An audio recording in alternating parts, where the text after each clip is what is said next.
Ben ritrovati a questa nuova puntata di Cronache Trevigiane, saperi e sapori della marca, ma in questo caso non solo, perché siamo a Caseus Veneti a mostrarvi, a raccontarvi il giacimento caseario. Abbiamo un ospite molto particolare, un ospite che di queste cose ne sa, Gioacchino Bonsignore, direttamente da TG5, Gusto, insomma un arrivo in questa manifestazione un po' per andare a capire, comprendere cosa ci regala questo giacimento, come dicevamo.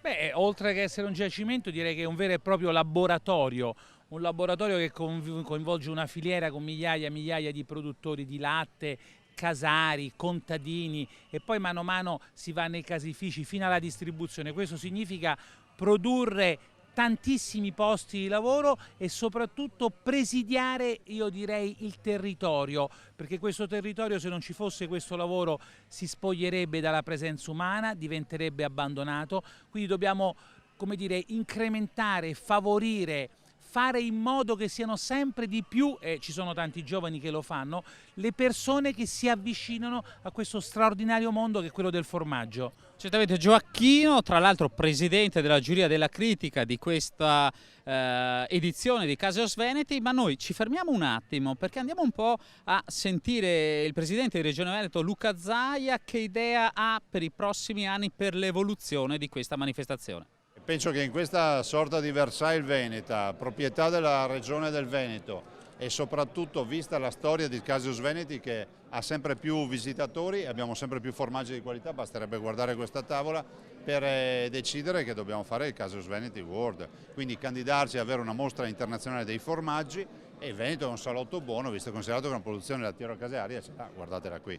E il migliore dei migliori di questi formaggi veneti sarà protagonista anche a Veneto per Expo, 2-8 ottobre, grande kermesse veneta. Beh sì, è la settimana del Veneto ad Expo e ovviamente prodotti tipici, Feed It Planet, energia per la vita, direi che ci sta tutta perché un Veneto con i suoi prodotti tipici è in grado di nutrire il pianeta. E tanta solidarietà anche che non guasta mai ovviamente. Beh sì, una persona ogni 5 in Veneto fa volontariato, per cui la solidarietà noi ce l'abbiamo in tutte le manifestazioni. Anche oggi abbiamo parlato di autismo, abbiamo parlato di Città della Speranza, di nuove iniziative, direi che è in linea poi con quello che era la solidarietà tipica dell'azienda dell'agricoltura, cioè dove attorno al tavolo di casa si risolvevano i problemi, non c'erano le case di riposo, non c'erano gli asili nido, ma appunto quella solidarietà della famiglia patriarcale che noi ricordiamo e ce l'abbiamo ancora geneticamente. E di nuovo con Gioacchino Bonsignore, TG5 Gusto, che ci stava raccontando un po' il suo sentire verso queste tipologie di iniziative, ma anche verso ciò che ci sta dietro, ovvero il lavoro di tante imprese agricole. Lui, presidente di giuria Caseus Veneti, com'è andato il giudizio di queste medaglie d'oro?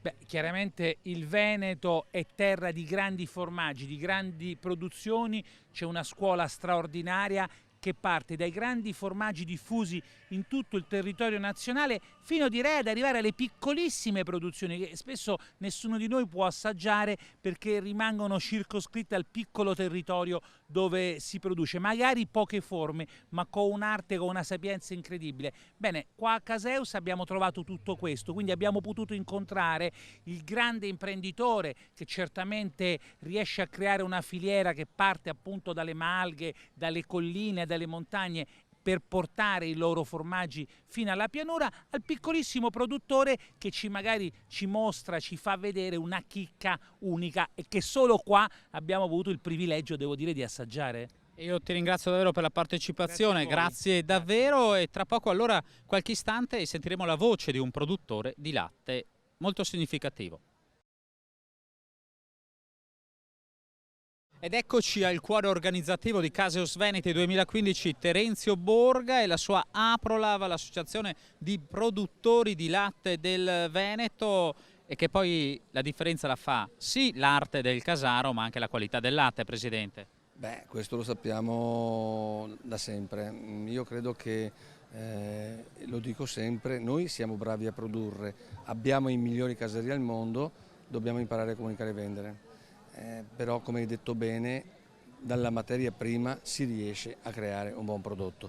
Sicuramente i veneti non fanno formaggio con latte in polvere.